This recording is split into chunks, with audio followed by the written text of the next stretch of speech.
I'm Logan Crawford, and right now on Spotlight, Xinjiang Uyghur Autonomous Region in northwestern China has experienced a tumultuous history marked by conflict, sectarian strife, and persecution, particularly of its native Uyghur population.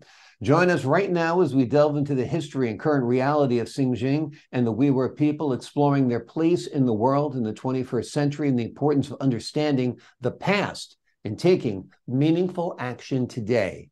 We are joined right now by a college student. His name is Gary Guo, and he is Hi, very involved in this subject and in this cause. Gary, thank you so much for joining us here today. thank you for interviewing me. My pleasure. How did you get involved in working on behalf of the Uyghur people? Well, this all started with my personal experience. Technically, I'm also a Muslim, but I was born and raised in Beijing, and the Muslim community in Beijing is much less well known, much more secular, and a lot of people just even don't know that there's also Muslim in Beijing. And in middle school, like I was joined by one of my friend, and she's from the Xinjiang region, and she's a much more traditional Muslim, as a lot of people say. And then I just started to witness a lot of the discrimination, both on the official level and also like among like the peers and people. And that's what got me interested in this topic. And in college, I'm currently studying history as my major, and I'm particularly interested in the human rights issues, abuses, and the struggles for human rights throughout history. And that's when I really began to systematically study this issue because, as you can imagine, I did not study this. What I did not even get to know this when I was in China. Exactly, exactly. Now, is the practice of religion, any religion, banned in China, or are you allowed to practice your religion? Well, technically, you are free to practice your own religion, but the thing is that you are not allowed to spread the religion. You are not allowed to persuade other people to believe in the religion. And there's just a lot of room here. Like people can say, although you are practicing religion, you are practicing a religion, and that's a way of encouraging other people to follow religion, and that's the reason that the Chinese government is using to crack down on those people who are really just practicing their religion, because according to Muslim traditions, they're supposed to pray, they're supposed to be familiar with the Quran, but when they pray, the other people can see them praying, and then the Chinese government just kind of interpret that as spreading their religion, and that is strictly illegal in China. Yeah, so at any point you live in fear that the Chinese government could say you're in violation of the law. And unlike this country, as soon as you're accused of the crime over there, you're in big trouble. Yeah, definitely. Yeah, yeah. So it's very brave of you to speak out today, and we appreciate it. Tell us a little bit about the Uyghur people in northwestern China, what their cultural background is like, what their ethnic background is like, and what their lives are like today. Sure. So the Uyghur people, they nowadays live in the northwestern autonomous region of Xinjiang, and that is currently under the control of the Chinese government. And their history can be dated back to even before the formation of the first Chinese Empire. And ever since the beginning of the existence of human beings, they have been there, and there has been archaeological evidence of their lives, of what they eat and what they and their agriculture and what they farm. And like now we typically perceive them as Muslims, but actually a long before Muslim was spread to the Central Asian region, they also practiced like Buddhist and the Bant religion, which originate in Tibet. But nowadays, those other religions just kind of disappear, and they're nowadays predominantly Muslims, and then that's what differentiates them from the rest of China, and that's why they are in a autonomous region, so that they can enjoy technically a degree of autonomy in Right. China. But that is kind of like a prison camp right now, apparently, that there are so many restrictions on the Uyghurs living in the Northwest Autonomous Region, as you say. Tell us what life is like for them, what the human rights concerns are.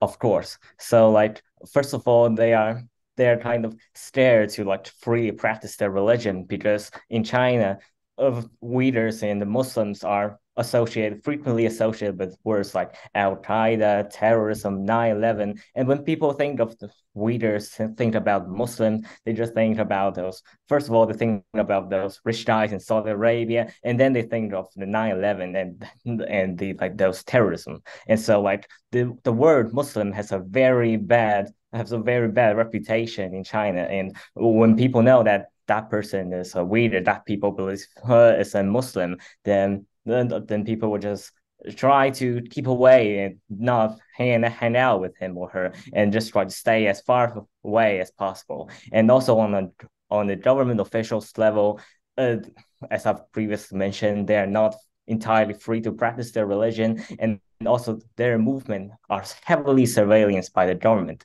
If you are from Xinjiang, if you are Muslim, then it shows on your national ID card that you are a Muslim. And if you want to say travel to another country or even travel outside of Xinjiang, then that would be a lot of trouble. Like when I was in Beijing, I met one Muslim who came from Xinjiang, and it took him like more than a month to get approval to travel outside the province. And even though he's a Chinese citizen, even though he has a Chinese passport, a Chinese national ID, and he is supposedly free to move within the border, but that is not the case. And if they want to travel outside, then they have to get approval, and there are lots more like surveillance cameras there. And if they want to travel to countries, let's say Saudi Arabia or the United States, then it is almost impossible for them, because those countries are supposed to have relations and roots with Muslim separatist force, and the government just really don't like that and don't like people to have any sort of connections with them. And that's the reason that they're using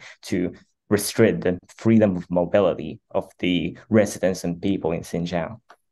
Absolutely. Yeah, we hear something about it. We don't hear as much about it as we should, but there are certainly human rights violations going on.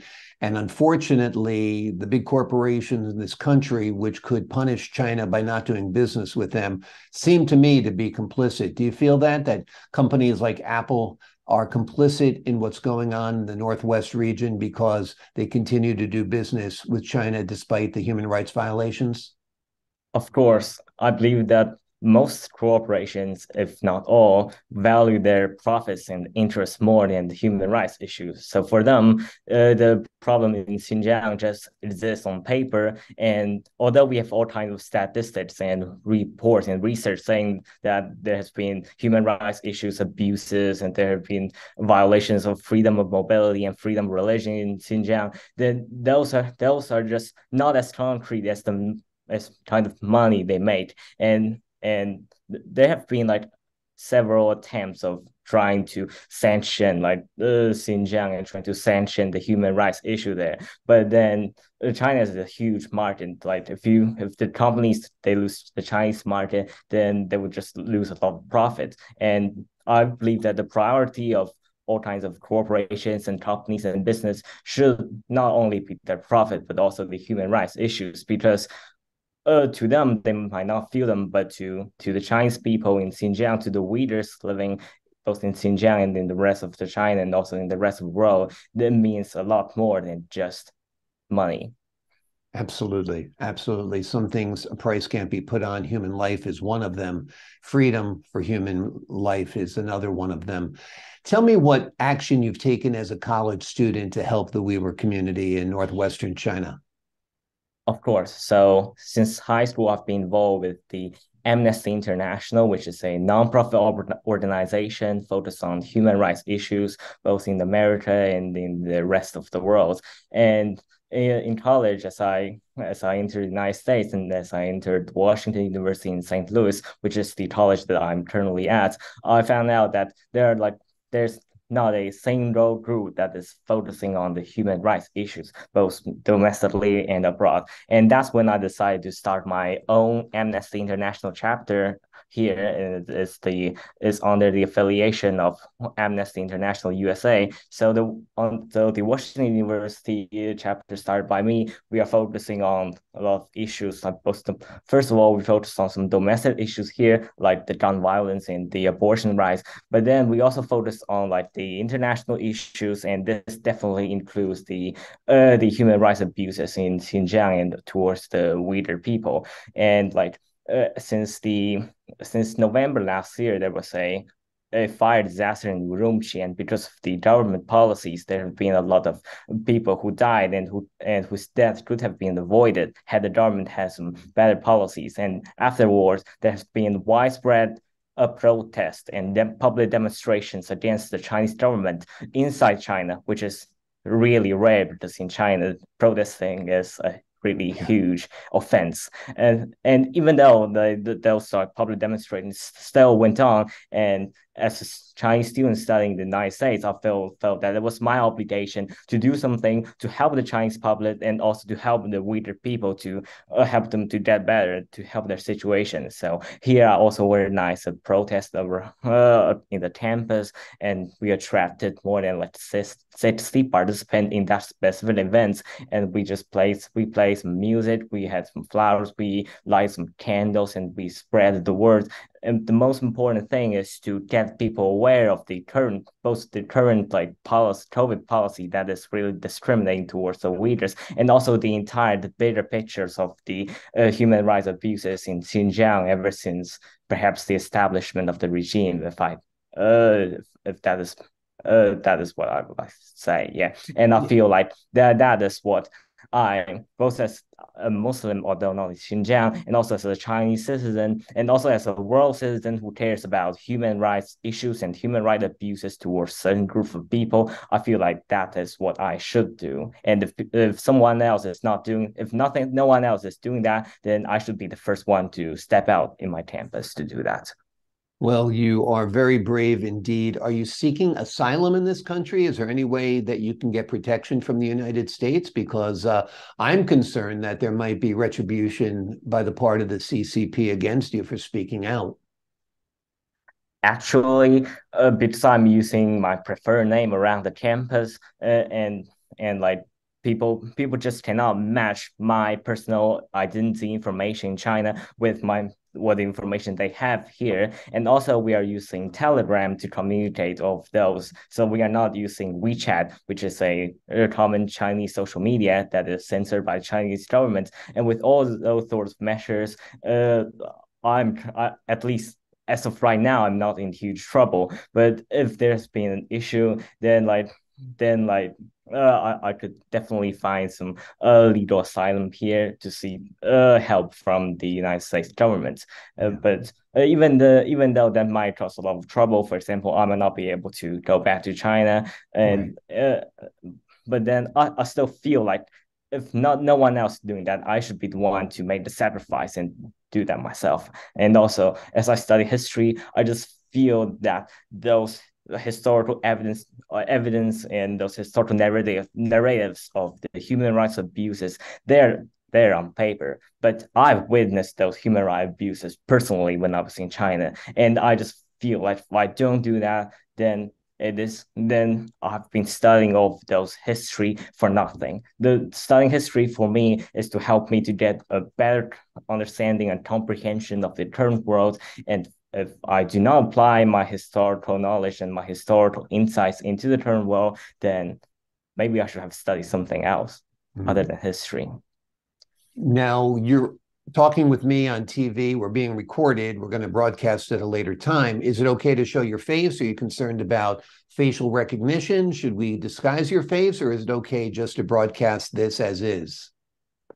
Actually, it's okay because here like in Washu, we are not having a very large Chinese student body here, especially the undergrads. And this Washington University is not getting a lot of attention from the Chinese government. So one of my friends in Colombia, where like there has been a lot of Chinese students, like 8,000 plus Chinese students, I believe, and their leader who was involved in this like leader protest thing, has already gotten in trouble. But that was the Columbia University that's the university with the almost one of the most amount of Chinese students. But here it's not getting too much attention, and also like on our student newspapers, on our student life, the student newspaper here, like everything is everything is it's just not revealing our identity. So I feel it's okay. And also having the face in front of TV just shows that I genuinely cares about issue, and I'm brave enough to show my face. And if you just cover my face, then people might say that this is another guy who is just saying bad words about the Chinese government, and that guy's not even there enough to show his face. And that is actually happening a lot. Like when we see a lot of interviews with the Uyghur people whose face has been covered for security reasons, then the Chinese government has been saying that, hey, that person is not even showing the face, and maybe that is just some US spies pretending to be Uyghurs. So I don't want that to happen. Yeah. Okay, Gary, well, you're a very brave man, as I said. You have a website set up for this. Is it the Uyghur Project? Tell us about that.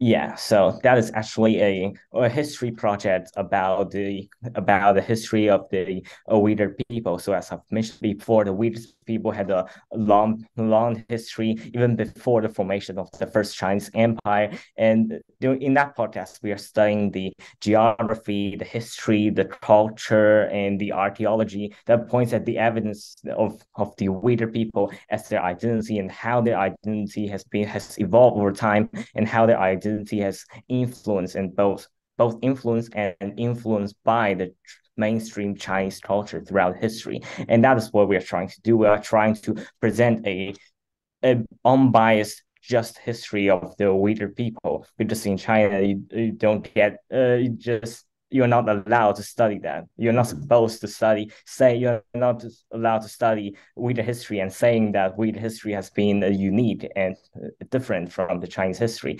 But in our podcast, we are trying to be as unbiased as possible. Let's say if the evidence points out that the Chinese community and the Uyghur community has some historical roots, we'll still present that. And actually, we have presented some of those evidence pointing to the linkage between those two. But we are also exposing the historical evidence about the uniqueness of the Uyghur history and the culture. And the Uyghur history podcast, you can search that on Apple Podcasts, on Spotify, on a lot of places that you can typically see a podcast. And there's also a website. And if you just Google Uyghur History Project, you can see that. Awesome. We will have the links below this interview as well. Gary Guo, thank you so much for joining us here today on Spotlight. Thank you so much for interviewing me. And I'm Logan Crawford. To the folks at home, thanking you for your time this time. Until next time on Spotlight.